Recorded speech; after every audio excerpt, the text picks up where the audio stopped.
the official podcast of SempreInter.com.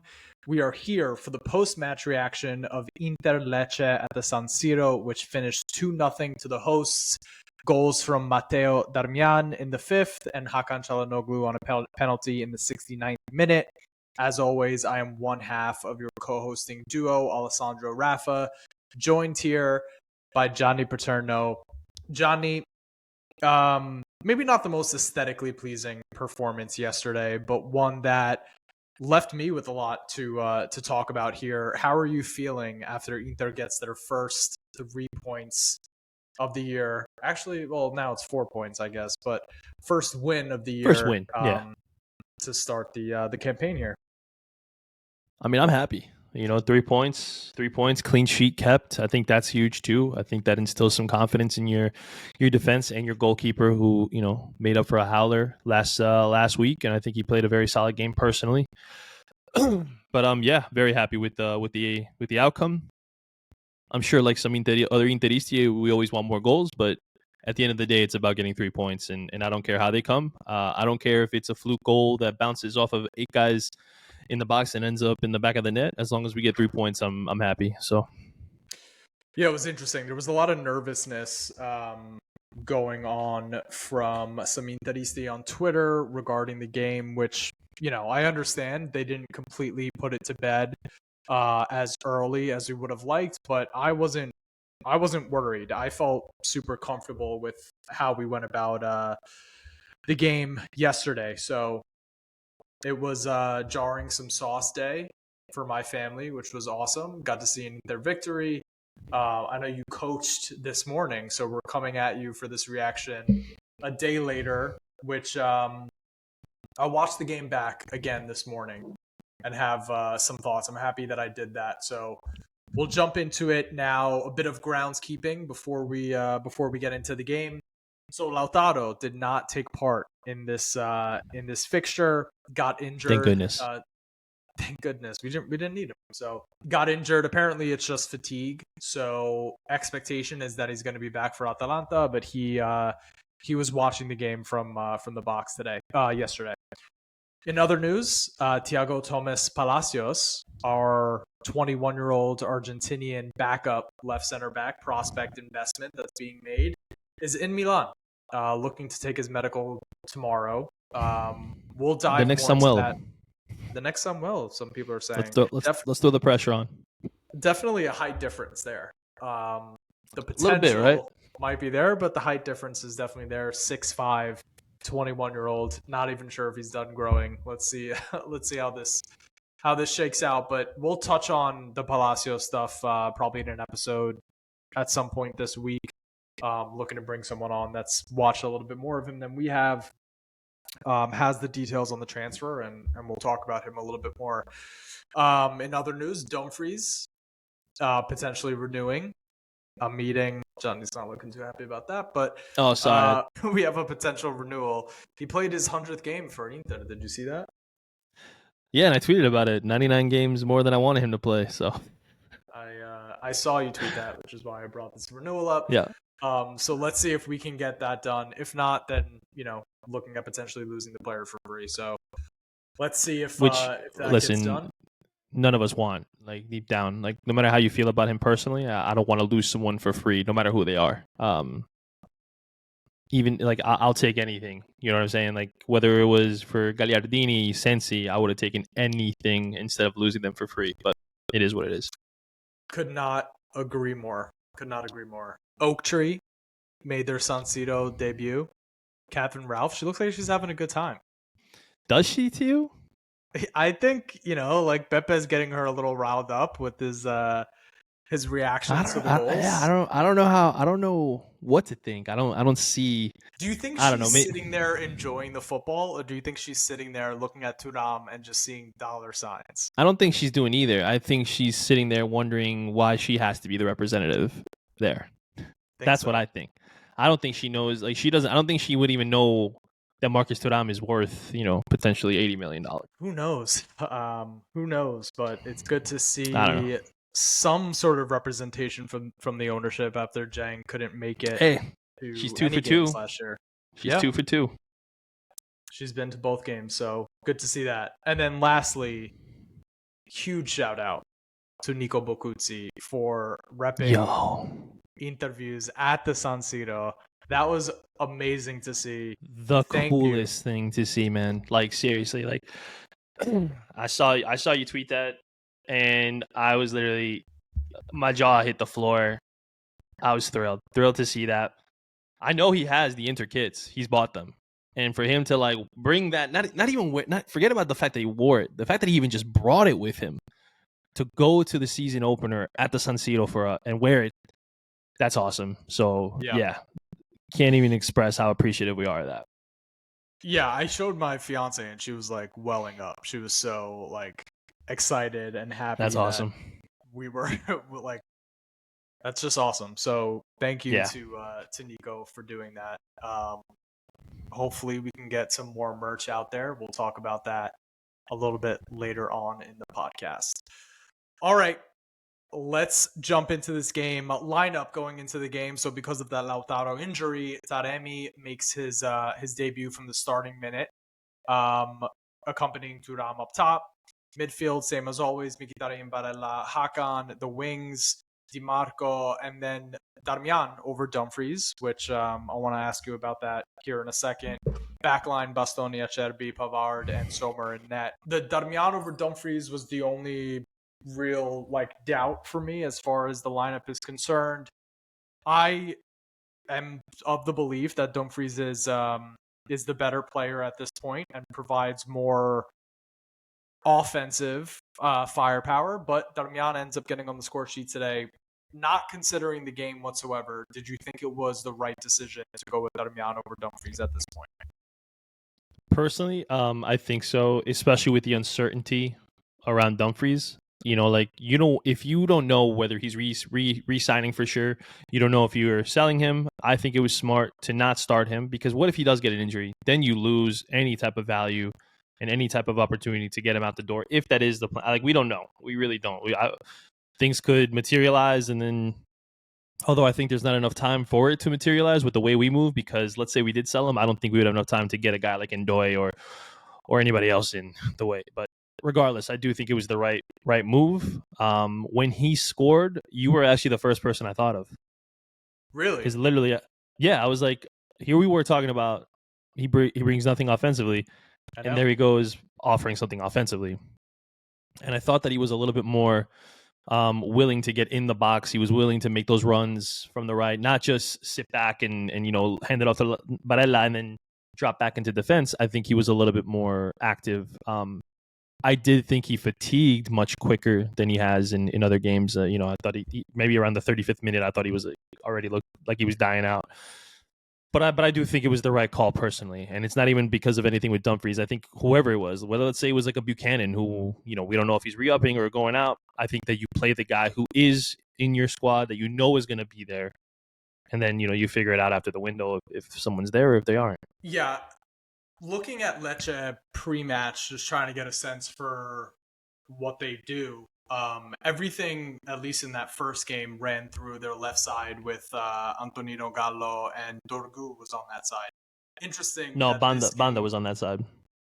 In the first game, it was Dorgu, and then in this game, Dorgu more. Yeah.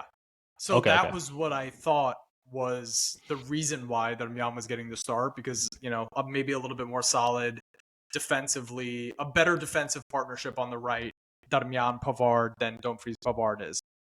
And then Dorgu ends up playing on the right-hand side, and things get a little switched up. So I don't know if that was a little tactical wrinkle, but listen, I'm still of the idea that Dumfries is the starter and Darmian should not play super often. But he did show a little bit more than he's been showing, so that's positive. I'm not gonna complain about it. Hilarious report that Dumfries was unsure about signing because he wants to be the definitive right wing back over Darmian. It doesn't make any sense because he was the definitive right wing back over Darmian. The only reason that Darmian played as much as he did last year was because Dumfries got hurt. So, and the start of the season is no indication. He got back later than some other players. So it's just, just hilarious reporting. People just saying things for the sake of saying things. So, all right, let's get into this game. So, first half, first 5 minutes, absolutely dominant. An awesome goal from Darmian, which also ended with a Taremi assist. I'll actually share the screen here, so maybe we can You gonna make actually sure it's watch on this mute this goal and time? talk about it. Yeah, can you see the screen? Yeah. So DiMarco gets the ball, crosses it in. Taremi gets up high to get to it, and Darmian's just in the right place, just pokes it right into the back of the net. Just a good veteran positioning from him, and a good goal, and a well-deserved hot start for us. How important do you think it was for us this game, considering what happened against Genoa, that we started on a positive foot in front of the home fans and got out to that early lead? Yeah, I think it was very good to score quickly. I think that alleviates a lot of the pressure, not just off, the team, but also, it takes a little bit of the what's going to happen from the crowd out of it too. So I thought that it was really good to be able to get a quick one, get the fans like amped up, riled up. This is the first one that they played at the San Siro since getting that second star. So obviously the fans were excited. They wanted to see a good performance, and I think that with the way that we came out, like literally like all gas, no brakes, was the right way to attack this game. And I think what what we saw later, we can get into in the second half, that it by getting one quick, it prevented them from being able to play 10 back, for long periods of time if it dragged out 0-0. You know what I mean? So Yeah. yeah, very happy with that good start. And yeah, great ball in, like you said, from DiMarco. Taremi, I don't want to say that he was trying to assist that. I don't think he was. I really think he was trying to put that on, and it kind of just, It grazed was him. too But high for him. yeah, it was. But I love the effort.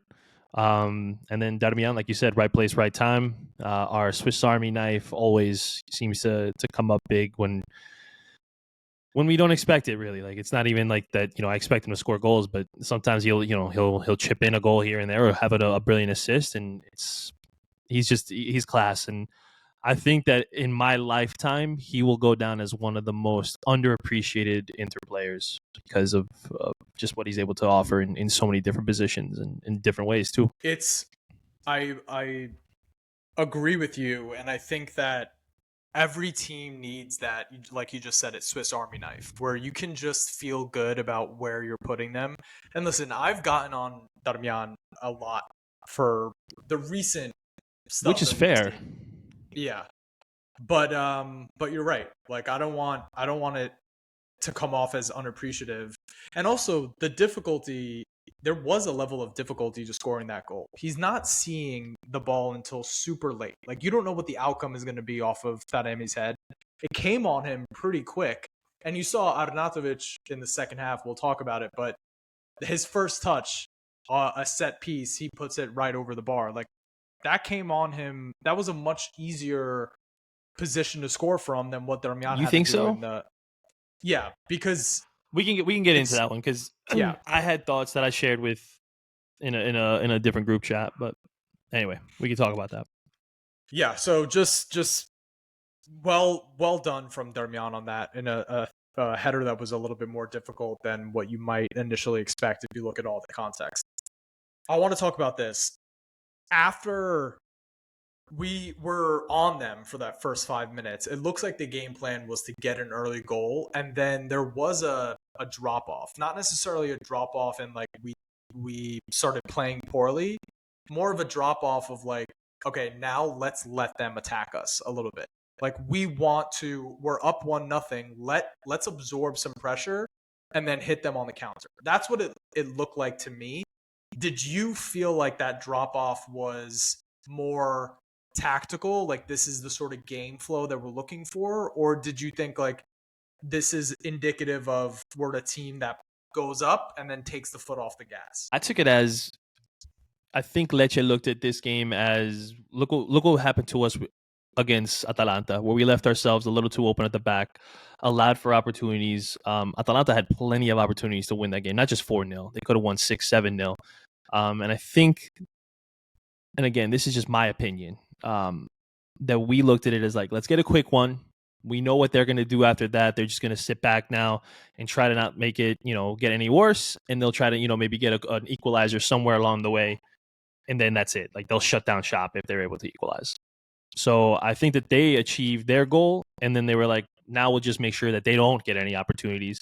And really, they didn't have really any threatening opportunities, I think, until the second half with Kristovic having a pretty good shot on goal. But do I like that game plan? Probably not. I would have liked to have gotten another one in the first half and then been able to just say that's it. They're not, because I didn't see any goals really coming from Lecce in any way, shape, or form. So if we got a 2-goal lead, I kind of knew it was over at that point. But yeah, I think it's a mixture of tactical and then also kind of playing, chess with them, knowing what they're going to be trying to do. So it's like, let's just get that quick one and then really, coast the rest of the way. That's kind of how I saw it. I do wonder if it was Inzaghi game planning, knowing that we're coming off of preseason, the guys aren't in full fitness, and we also have Atalanta at home coming up, which is the more critical game. So what is Atalanta doing, by the way? Hello? You got me? Yep. Yeah, we got you now. Sorry about that. All right. So are we going to splice this up? So if you thought you were still recording, it'll keep recording it. Like, I'll think I don't hear anything, but it'll keep recording whatever you were saying. Yeah, unless you got out. It says no internet, but it's also saying uploading like 95, 96%. If it's uploading, then you should be good. Okay. I'll be able to listen. Let me just, I'll write down the minute mark and see what I can, when I check it back. I think it was like 16, 15 or something like that. Okay. So, yeah, with Atalanta coming up, I do think that there maybe was a little bit of, okay, we have the goal. Let's sit back a little bit and save our energy, possibly hit them on the counter. And we saw that the couple other opportunities that we had for that first half, there was a Barella through ball for Taremi who tried to get to it. The through ball was great. The Taremi athleticism to try to volley that, I thought there was a couple spots that we saw that from Taremi today. Especially that overhead kick would have been the goal of the year. I wanted it so bad. With the power behind it and the venom that he got up. Like, he really got up. I think if that ball was hit a little softer, it would have been easier for him to get a piece of. But my goodness, I did not know Taremi had ups like that. It looked like he got up super easy. Like, it did not look awkward or anything like that. It looked like it was timed to perfection in the sense that, like, he knew, like, if he thought that it was coming at a regular speed, he's like, I got this. But that was a... Yeah. So that's pretty much the first half. Like, we got the early goal, took our foot off the gas, let Lecce come to us a little bit, created a couple more opportunities, but there wasn't a ton to get into. We'll get into some of the player performances after the second half here, which starts with, I just need to share my screen again to just show this control and pass for Barella to Thuram's volley here, just to start the second half. I mean, that is just gorgeous. It comes into him pretty hot, and then he lays off the perfect. I can't say anything about this, because there's some people who don't share my love for Barella or think that I overhype him or whatever it is. I don't know. They like to yuck my yum, and that's fine. But, like, if you can't see the quality that he has and what he's able to offer, and that, truthfully, if you could find me another midfielder who can do all the things that Barella does at the level that he does it, I'll delete my account. And this is Barella. He can have a game where he's maybe not as influential as he typically is, and then still has the class is permanent. Like, it's just a perfectly, and it's just it's moments. Like, he doesn't need. He just has moments of brilliance, even when he's not playing. Because this wasn't his best game by any means, not even close. But he had a few moments in this match where you're just left with your jaw on the floor. And I can't think of anyone who can do what he does. Thuram should have probably done better with that. And I also liked how Thuram held his run on it, but it was just like you said, a moment of brilliance from Barella. And even with his ability in tracking back yesterday, like being defensively sound, being able to recover balls and start the counter, I loved it. I really did. Like, yes, do I wish he puts in 10 out of 10 performances every match? Yes, but nobody is perfect. Nobody. So it's like, not many people are playing the amount of games that Barella is playing either. yeah, I mean, this guy it's is just crazy. I He's got a mean, lot of minutes on those legs. knocking on wood, like I want him to be able to stay healthy, forever, because he's just that important and that influential to this team. And I think that without him, we are a much weaker club in the midfield for sure. Without question. I mean, well, actually, this is I know. I was trying not to. Yeah, I was trying not to go there. Let's get into it later. So second half keeps rolling on. We're more on the front foot now. Thuram has a nice little like pullback side foot behind to an on-rushing DiMarco that was really nice. Taremi gets a one-on-one with Falcone where he actually plays it across Falcone. I forget exactly who made the challenge, but I think it was Gaspar. Did you think anything was in there? Watching it live, I thought penalty, 100%. Really? When I saw it live, yeah, I thought he came through him, but it looks like it was more incidental contact. Yeah, I didn't think penalty when I saw that. I think I was trying to remember if it's Gaspar. I forget if it was, you're right. It was Gaspar, because at first I thought it was Gallo, but it wasn't.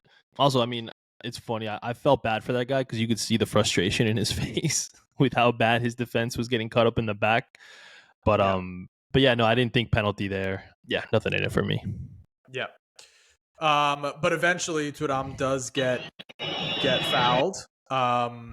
He pretty much like a football tackle to bring from Gaspar to bring Thuram down, and then Çalhanoğlu converts his 18th out of 18 penalties for Inter. Just a perfect penalty.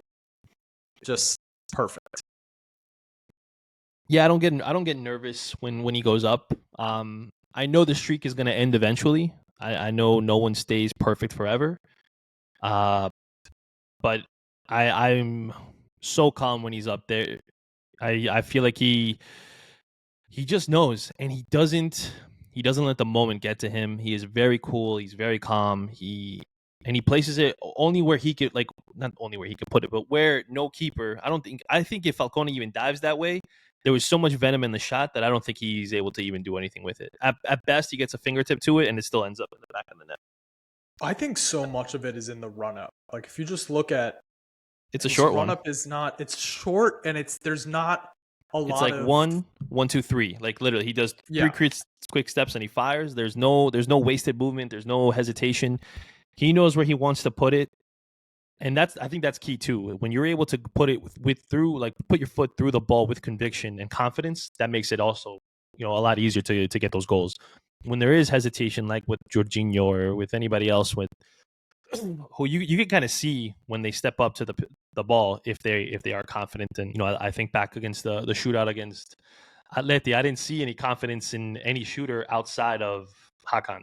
But yeah, very, very happy with that. I'm happy for him to keep the streak, and I'm hoping, I don't know what the record is for Serie A, but I hope that he breaks it if he's not there yet. I think you described it perfectly. Like, no wasted movement. He just steps up to the line.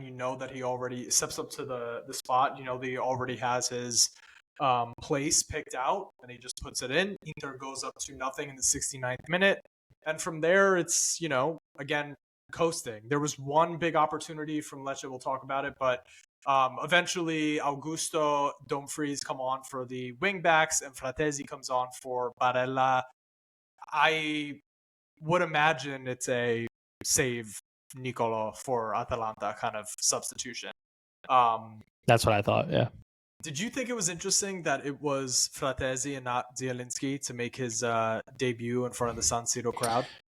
I didn't think so because of the debut aspect. I thought it was interesting because of what the game needed. It needed some of that creativity and that person who could either take a shot from distance, be able to pick out a man in the box, and be able to, maybe offer a little creativity and flair.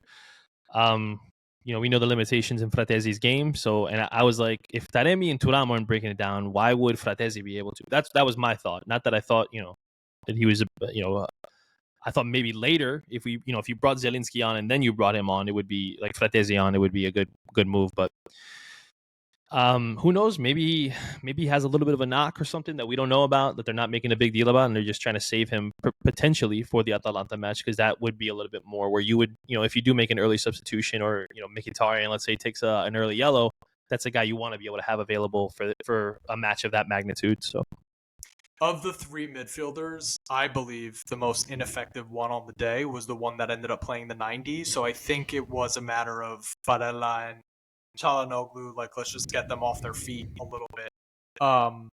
Fratesi, I think, so the two substitutions for the wingbacks, I think we're going to see those four players, Dumfries, Darmian, Always. Carlos Augusto, and Di Marco, every game. I think those are...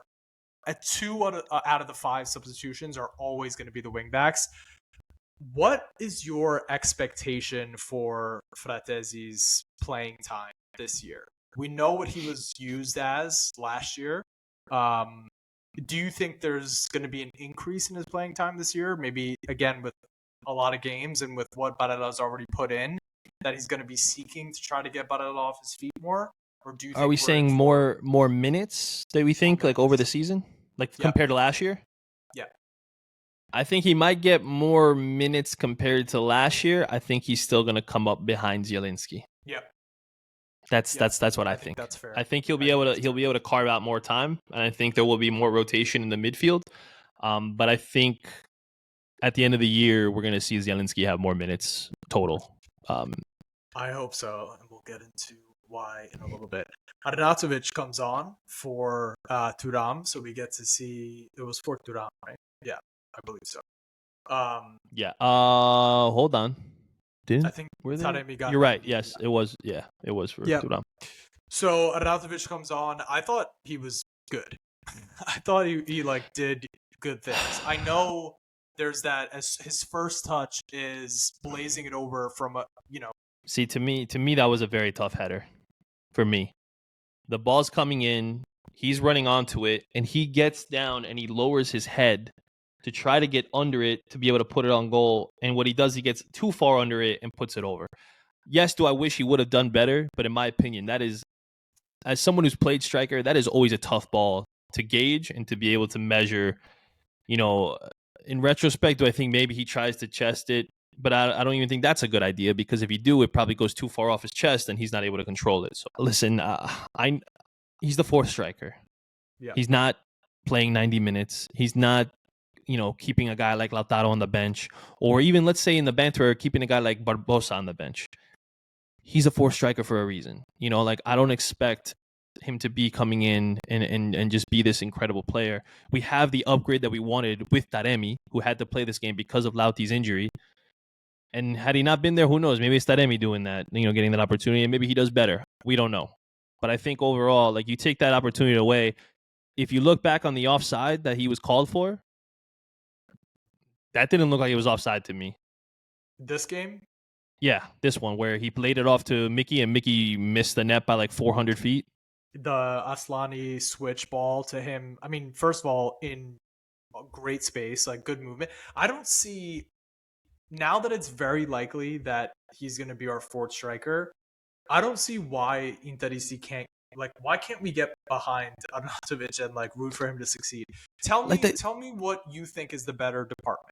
Lautaro, Thuram, Arnautovic, Sanchez, or Lautaro, Thuram, Taremi, Arnautovic? I mean, it's clear. It's clear. Yeah. So we don't question. Have a better... Yeah. We're not going to ask him to do that much. So, no.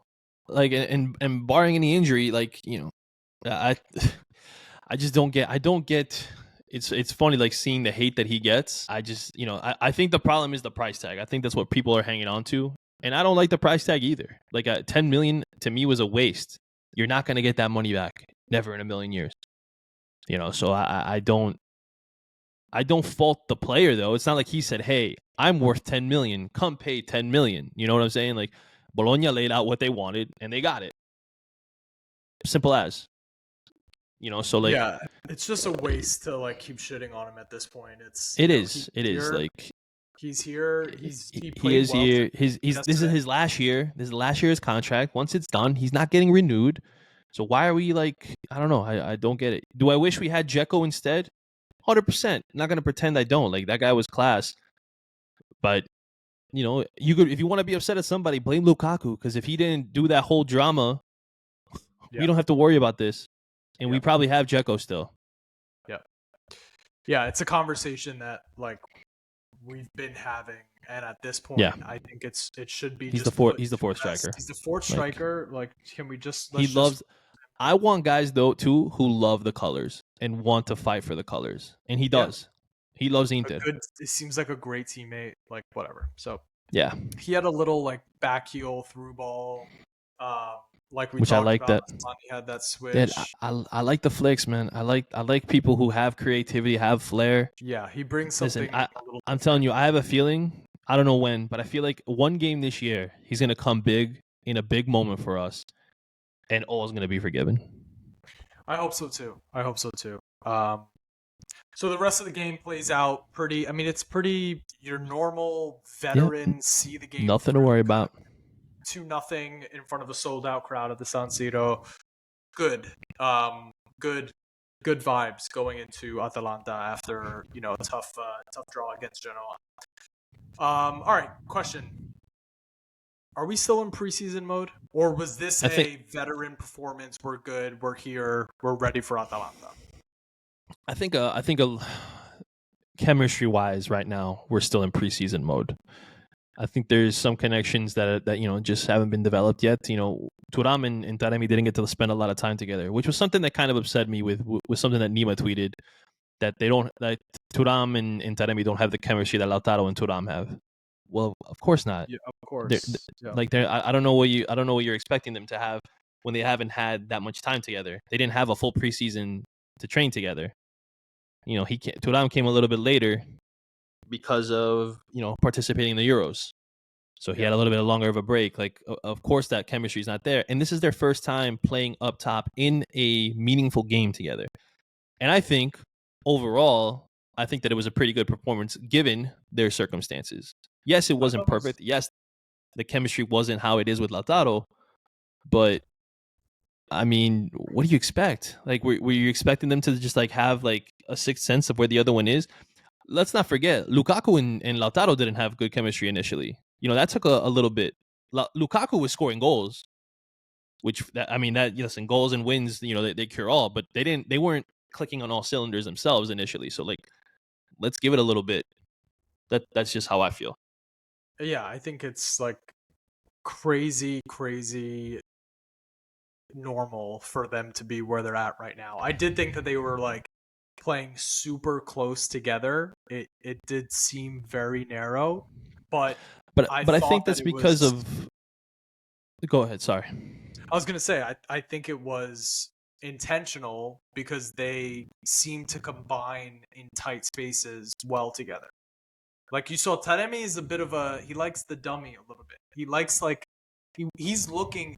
They definitely worked on Turam being close to Taremi, but just behind him because he is so good at using his body like to feint a little bit. So Lautaro and Turam don't do that nearly as much. They are a little bit more spaced out, but I think it was intentional to see that. Yeah. No, I would agree with that because you see Taremi wants to do quick playoffs and then run off the shoulder of the defender to be able to get the ball back. And I think that's a lot easier to do when you have your other partner that close to you to be able to give a quick pass in narrow spaces. So I mean, yeah, I think that we're going to see an improvement in the chemistry there as the season goes on. I think there's going to be more confidence between each other. And let me tell you, I loved everything I saw from Taremi. I really did. I think he's a lot better than advertised. From what I saw even at Porto, I wasn't too crazy. I know I gave Nima a hard time about him because, some of his goal scoring, exploits, I was jokingly saying were against, pig farmers and sheep herders. But, the guy has great ability on the ball. He's great at link up play. He's willing to move off the shoulder of a defender and find himself in spaces. And he's got a nose for goal, which you can't teach that. So, yeah, very, very excited to see what he's able to do the rest of the year, and hopefully, he has a massive year for us because we do have a lot of competitions to be partaking in. Yeah. Yep. I think he'll come good, and we'll talk about that a little bit more. Last thing on the game before we discuss these players. I also, for all the narrative around the Inter is more defensively shambolic this year. I mean, I saw it being talked about on Serie A Sit Down. I've seen a lot of people on Twitter just saying like we're more defensively fragile. Lecce didn't do anything. They had opportunities on net, but they weren't dangerous opportunities whatsoever. Like right at Sommer, that last Berisha shot from outside the box was the most dangerous thing that they did, and Sommer made a great save to get to it, but they didn't do anything. And admittedly, I didn't watch the whole of Lecce Atalanta, but just looking through the numbers, which I do after every week, and just seeing, where teams are standing, Lecce had the highest expected goals in round one of teams that didn't end up picking up a point. I think they even had a higher expected goals than Juventus against Atalanta. That's pretty crazy. Wow. So Inter deserves a little bit of credit here. There are some good players as far as Lecce's attack is concerned, with Kristovic, Banda, Dorgu. So for a team that is constantly getting talked about as being defensively frail, yesterday was a good little punch back as far as that narrative is concerned. Okay, players. Let's start with the two veterans in the back line, Sommer and Acerbi. For you, was this a bounce back performance for these guys? Absolutely. Yeah, I was very pleased with both of them. I'd probably would say in terms of defense, I think Acerbi was the best defender out of the three yesterday. Was very happy with him. I was worried, that the age would start catching up, and maybe it will later in the season. I do hope that we start rotating or figuring something out there. But and Sommer, I mean, I thought his distribution was great. I thought that, to me, you want your goalkeeper to make big saves, and he was able to do that again. He seemed very calm back there, but he's always seems calm. I don't think there's ever any panic in his game, even though his height is a bit of a disadvantage. I thought he was very solid. So yeah, definitely a bounce back for both of those guys. This just in, Torino has beaten Atalanta 2-1. Milinkovic-Savic made a penalty save late in the game on Mario Pasalic. Paolo Vanoli Retegui would have scored. I'm just gonna say that. Retegui did score. We should throw that out. I'm saying he would have scored the penalty if he was the one taking it. That's what I mean. Yeah, but he did have a really nice header today. To your point about Sommer's distribution, by the way, 0 for 5 on long passes against Genoa, 4 for 4 on long passes against. I thought you were going to say 0 for 5. I was like, holy cow, wait, what? Nope, 4 for 4. But all right. Yeah, definitely a bounce back performance as far as Sommer is concerned. Again, did not have a ton to deal with, but that Berisha save at the end was a great save. Acerbi did seem more in control, whereas in the first game it felt a little bit more chaotic. I do think Genoa is going to be difficult for a lot of teams in that respect. They're just a little bit, they want to out physical you, and Acerbi had a problem with it. So they won. I mean, Genoa just won their game yesterday too.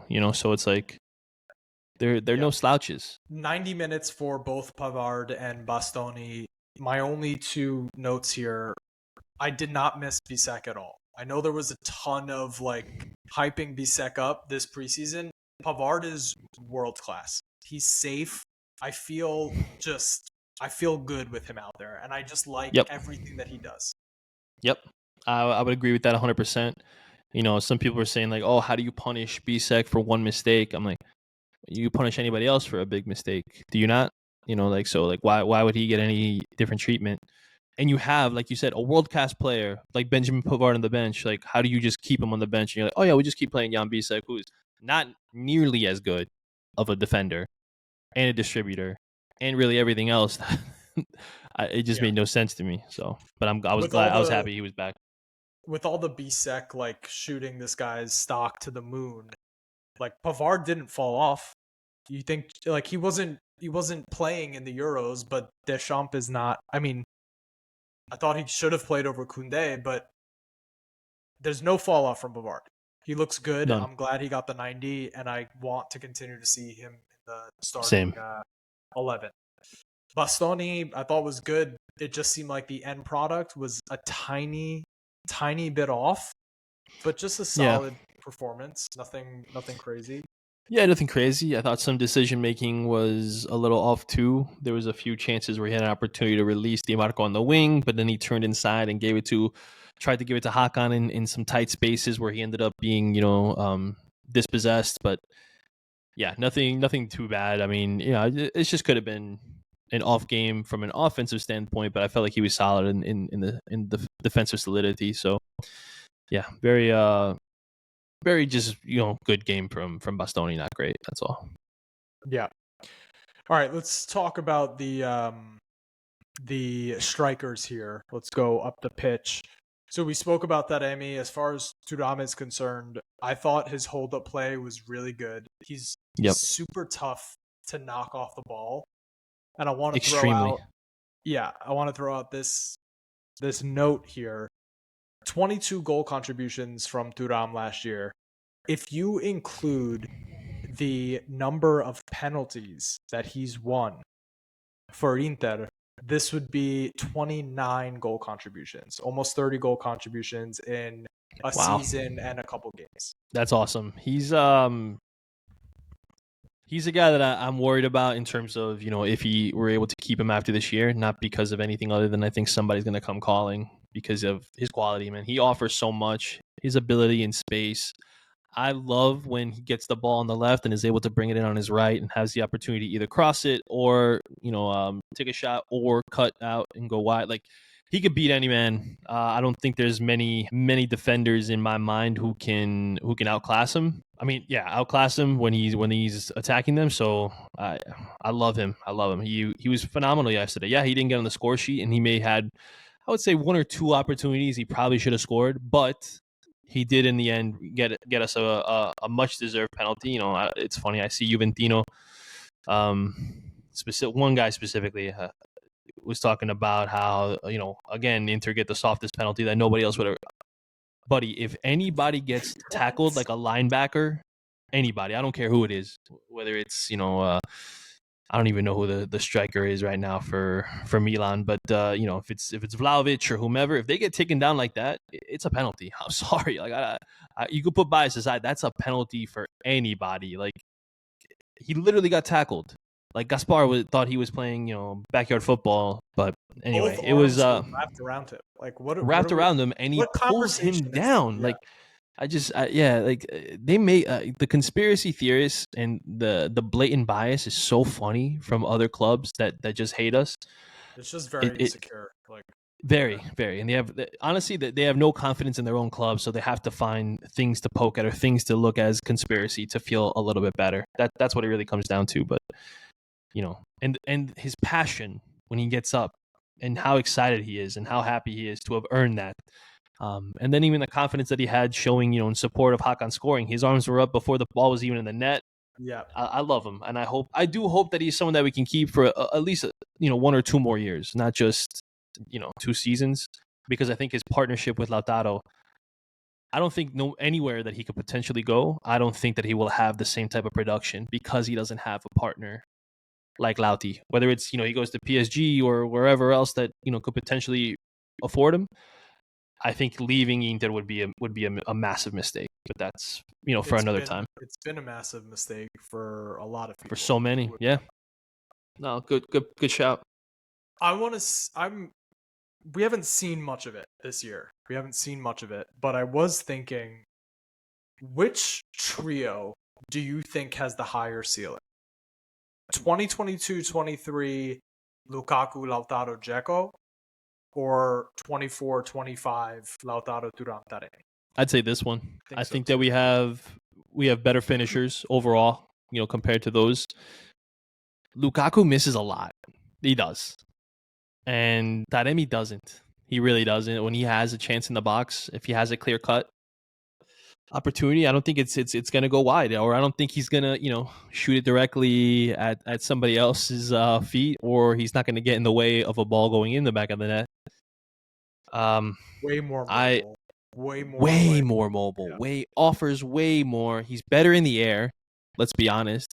Better in tight spaces. Yep. Maybe not better at hold up. I'm sure that, but but I would feel better about the pass that Taremi lays off more so than the pass that Lukaku would lay off.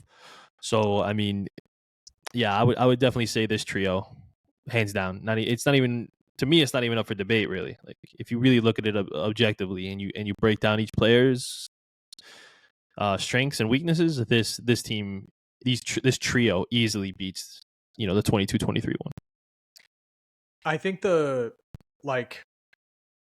no doubt piece of this for me would be Lautaro 2022-23 heading into his prime. Lautaro now in his prime. Lukaku and Dzeko of 22-23 were two players who started declining. And while Taremi is at the age where you would expect a decline to happen, he did have an injury last year and it wasn't his best goal scoring year. So let's just, for the sake of argument, put Taremi in the declining category. Thuram is the difference maker here. This is a player who is ascending into his prime, hopefully. Knock on wood, hopefully. So that's why I would maybe not hopefully, so he stays. I don't know. Yeah, it's just. I think Taremi is the perfect foil for Lautaro Thuram, like the perfect player to come off the bench and just play with these guys. We needed something different than what Arnautovic and Alexis are giving us, and even though it's only been a short amount of minutes, I just really like what I'm seeing from him. And just playing devil's advocate, I'm just gonna play devil's advocate here. Take the free transfer aspect out of this and what the cost of the other player I'm going to mention. But do you think that Taremi is going to be better for this team than, let's say, Retegui? Do I think Taremi is going to be better for this team than Retegui for Inter? Then like if Retegui was the guy we brought in, was the guy we brought in. I think with what we are competing for, we're not looking for a striker in the development phase. We're looking for a finished product that can come in. You think he still has to be developed? Retegui? Yeah. I think his hold-up play, I think his hold-up play and his helping in the build-up needs to be polished. But I think in terms of finishing, goal-scoring, fox in the box kind of stuff, I think that's already there. No, I'm not saying that I want him over Taremi. I was just asking, just because of look at the start that Retegui's had so far. Just curious your thoughts, but yeah, no, I would agree with you. I'm a big fan of Retegui. I'm the biggest fan. You're the biggest fan? I honestly I wish the Atalanta kit was nicer because I probably would get his. I was gonna pull the trigger on him with the Genoa kit for this year because that's clean. But of course clean. Now he's at Retegui. He's at Atalanta, and I don't really like those kits. I think another argument you could make for Retegui over Taremi is that you have Taremi Arnautovic at the back end of your striker depth, and those are two plus 30-year-old players. Yeah, so, I wasn't even trying to bring it up because obviously if you're bringing the age, then yes, there's it's ways. It's an interesting. I was just talking about just right now, pure who's going to help the team more. I mean, yeah, you could say that, but yeah, if you bring in all the other factors, I think he's a no-brainer. Okay, let's hit on this midfield. Barella and Chala. Chala, 18 for 18 on penalties, 41 for 45 in his career, something insane like that. That's pretty sick numbers, yeah. Made me think about, like you said, you were talking about the confidence that was displayed against Atletico in the penalty kick shootout. Not a ton of it. Who would be your 5 today? Ooh. Now, okay. Today, this season, who's your 5? Am I accounting that if substitutions are made, or am I just saying give my 5, my ideal 5? Your ideal 5. Ideal 5. Hakan's going first. I'm having Taremi go second. I'm not going to put them in order because I can't even. That's fine. I'll put them in order because I'm kind of picturing this in my head. I've got Taremi going second. I want 2 guys that I feel confident are both going to score because the goal for me is for them to miss or save like Sommer save point. one in the first 3. Yep. That's my goal. That's what I'm hoping for. So I want 2 guys that I'm like boom boom 2-0, or 2-2 worst case scenario. You know what I'm saying? Yeah. My third penalty kick taker, I'm going to go with someone a little bit outside the box, but I just feel like that this guy would be solid on penalties, and I'm going to go with Bastoni. I think that he would be a good guy to take. I really don't have confidence in Lautaro to take a penalty. I don't know if I would want him to take one in, like, let's say we're in the Champions League final. I don't know if I would want him to be one of the 5, but I would go with Pavard. I have confidence in him. What, you did too? Okay. Why is that a damn it? Oh, you're just mad that I picked him? Because you wanted to pick him too? I thought I was gonna have the why didn't I think of him? But you fucking came in there. Jesus. No, yeah. I've thought of him. And for the 5th one, it would probably come down to either Di Marco or Barella. I don't know how I would feel about Barella taking one, to be honest. What do you mean I didn't think about it? There's an obvious answer. There's an obvious answer? Yep. Okay, well now you'll be able to share it, and I'll look forward to being like, oh, what an idiot. But I'm probably gonna go with Fede, because I think that he has it in him. I really do, and I think the disappointment he has for not finishing the one against Atalanta, that you could make the argument cost us that Scudetto. In Inzaghi's first year, I think that he carries that, and I think he craves another opportunity to make up for that. So I would want Di Marco to be the guy to put the icing on the cake, run over to the curva, grab the mic, start screaming and singing, and yeah, that'll be the dream. For me, in no particular order, and I like your takers. Those are all people that I considered.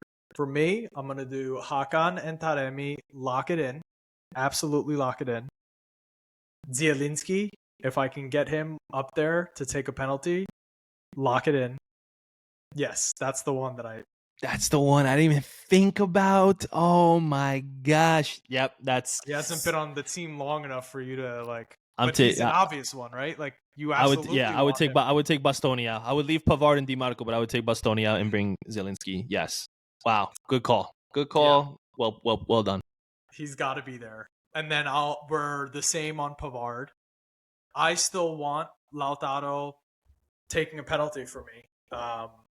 So that's fine. Yeah, I still want Lautaro taking a penalty at some point during those 5. I don't know when, but this is our captain, and I feel like there's an element of it's just not his thing. It's more bad luck, but I think he's capable of it. So I'm going to stick with Lauti. Last thing on just Barella and Chala, not their best games today. Like, it was a 6.5 from both of them, and it was a 6.5 for Inter. Is there an argument to be made that these are the two, like, Inter goes as these two go? Whatever level that these two are playing at, that's what the team's level is going to be. Because I think these are the two irreplaceable spots in the lineup.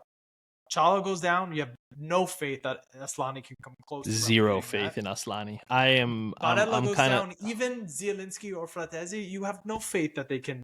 These two, whatever Zielinski could be close. Not close to, but like close. Yes, still, but he's the closest one. Like he's the one. Like, yes, I don't want Barella to go down by any means. Definitely not Hakan.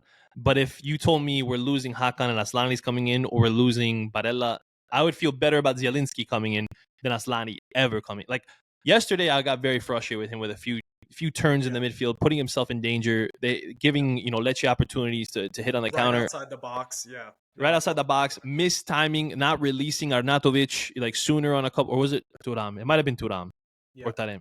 No, Taremi. I mean, it might have been Taremi. Yeah, he didn't release Taremi. I mean, buddy, this is your 3rd year in this system. How have you not figured it out? Like I am truly over the Asllani experiment, and I think that I'm close. I think that I'm ready to whatever. If Fiorentina wants him next summer, I'm taking that offer, whatever it is. Should have taken the 18 mil, honestly, for him. We probably should have, because then that could have been gone. You know what? That literally could have gone to Dan and Doy, and then I would have been fine with a Primavera kid, backing up. Not that would be ideal, No, I would have But taken if I could have played this out perfectly, I would have done Aslani out the door, Tessman in the door, and then that money gone towards Ndoye. If I could I have. mean, yeah, in a perfect world, yes, Yeah. yeah, I would. That would be. But I don't. We don't. We're Inter. We don't operate in perfect world. Yeah. But So, anyway, Barella but Chala, anyway, is this to, hypothesis that whatever they do is the level that Inter is going to be playing that day? Is that right? I mean, I think so. I think as they go, Inter goes.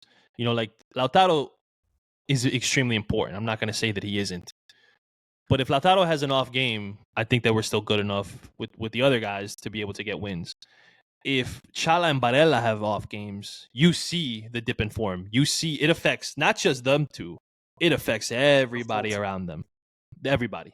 Nobody is able to do anything without those two being able to play even close to their best games or even good games. But yeah, I think that our worst performances, and you could go back to last season as well and look at the tapes, were when they both were struggling and they both weren't playing to the best of their abilities. And the games that we lost, which ironically were to a relegation side in Sassuolo, right? Yeah. Both those guys, you could make the argument, were not good in either match. Yeah. So It's so two worlds where on one hand it's like we have two out of our three in the midfield are world class players. And then on the other hand, you're kind of like, shit. Like, if anything happened, like, again, knock on wood, like, this team is way different without those two. Way different without those. it's not like, and at least in years past, we had, Brozovic starting. And if he got hurt, Hakan could slide there and you could pull somebody else from the bench. Now, I have zero confidence in Aslani. I really do. I would like, in a perfect world, we would have had Tessman, but it is what it is. On the notion of, like, not influential, let's talk about Mkhitaryan. 2 games in, and I have seen nothing. Nothing. Like that ball that Arnautovic played over to Mkhitaryan went over the bar. It was offside, but it felt like he was more involved. And I don't know if the team isn't finding him or his positioning is not right, but I don't know what's the point of having the engine on the pitch if it's just not involved. I really am curious to see what this midfield looks like with Çalhanoğlu, Barella, Zielinski, and I don't know how much longer it's going to take to see it, but I'm hoping let's just it's say Friday night. Having a slow start to the season. Yeah, he is. There's no hiding from that. There's no denying that. Yeah, it hasn't been fun to watch. I'm trying not to nitpick on it, but it's like I don't understand how one player can have so many continuous poor matches where he's literally offering nothing and then continue to get a run out. Like if we're doing this with Bisek, why does Mickey never seem to get the same treatment? When Barella had a bad game against Milan a couple of years ago, the next match, what did Inzaghi do? He benched Barella. He brought him on in the second half at the start, but he did not play him, which I think is how you should do it. Like if you play poorly, you should be punished. You shouldn't be rewarded or feel like your spot is guaranteed. I don't get it, but I don't know. Maybe Mickey's holding Simone's kids hostage somewhere in Armenia. I don't know. It's gonna get real untenable if these performances from Mickey continue when we have Zielinski on the bench and people want to see this player.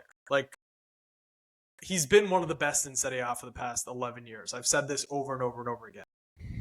Like, I'm ready to see him. I know the injury happened and whatever, but really wanted to see him against Lecce because Mkhitaryan was a 0. And I'm ready for it. I'm just ready to see what I think the peak of our powers, Zielinski is in the lineup with Barella and Çalhanoğlu. And I want to see what that looks like. I want to see it. Dude, that midfield would cook. Now, I do think that Atalanta's going to be a good test. because I do like what they have in the midfield as well over there. So it'll be interesting to see what Inzaghi does. And I think that we'll see. I mean, Ederson was getting cooked by Ricci today. So who knows? Maybe Hakan will have the same type of output, but we'll see. Okay. We talked about Darmian, his performance today. Just real solid all throughout. We talked a little bit about Dumfries. I will say that in 18 minutes, Dumfries had one cross. In 72 minutes, Darmian had one cross. So a little bit of contrast there. Okay, but who's connected? I think they both connected. Actually, I think the Darmian's cross was the Taremi. Actually, his was the Taremi one. You're right. Okay. Yeah. So point lost. There you go, Julian. There's a point for you. DiMarco, 2 games in, and if you look at the pass maps, DiMarco's playing left winger right now. He's high up the pitch. Way up. Very way high up. Way up. He's a third forward without getting in the box. It was his cross that Taremi poked over to Darmian. But outside of that, not very effectual. Do you have any worries about DiMarco's sort of slower start to this campaign? No, I don't. I think he does pick it up after a few matches anyway, so I'm not too concerned with his starts. And we have Augusto there. That if this is a trend that continues, I feel confident that Carlos Augusto may not offer the same thing going forward, but I do feel that he'll bring solidity to the back. So we'll. I mean, obviously it's something to pay attention to and monitor, but I'm not too worried about DiMarco. You brought up Augusto. Really liked what he did today. I think. I forget who Nemo was talking about when he was talking about like this team needs more like Grinta. This team needs like a bulldog. Who was he talking? I forget who it was. He might have. Are you sure he wasn't talking? He wasn't on Studio Vesuvio talking about Napoli. Are you sure? Maybe he was talking about Napoli. I forget. Might have been. He might have been. That is his boyhood club. Right, Nemo Napolista. He did mention that need for Grinta. I think Augusto is kind of that guy right now. He brings a little bit of like fight to the game. There's no duel that he shies away from. Like he's a lower his shoulder kind of player. He didn't have much opportunity today, but I just liked his cameo. It was energetic, rough and tumble kind of situation. Yeah, I would agree. I mean, listen, I'm a fan of Augusto. I've said it. He was someone that I wasn't excited about when we initially brought him in because I was a Robin Gosens supporter, but the guy's definitely won me over with every performance he's made. The effort is never lacking. The work rate is never lacking. I mean, I'm telling you, if he can develop some type of a good final ball to be able to cross into the box or offer, that would be a massive, massive player. So. Yeah, hopefully that gets added to his repertoire, and we're able to have 2 studs on the left wing there. Yeah, I have high hopes for him him this year. I think his preseason performances were really, really good, and DiMarco is a guy that we know is going to need a break at some point. Give me a rating. That much is true. Give me a rating for Did not see that coming. I will go with a 7.5, only because he didn't get Zielinski on the pitch. Yeah, I'm right there with you. I think he didn't press the team in a situation where we didn't need to be pressed. Like if we could get out of a game against Lecce with minimum energy expended, a 2-0 comfortable win, like that's fine for me. I do not need to see us like hit that extra gear right now.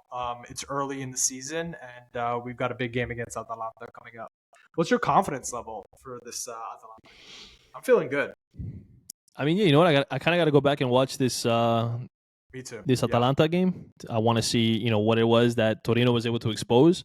I did see that a guy that I'm a big fan of, Ivan Ilic, got on the score sheet. So I'm going to want to go back and see what he did. And you know what? That's another name that I would be interested in to see where he ends up. Because he was supposed to go to Russia, which that fell through, and he ended up staying at Torino.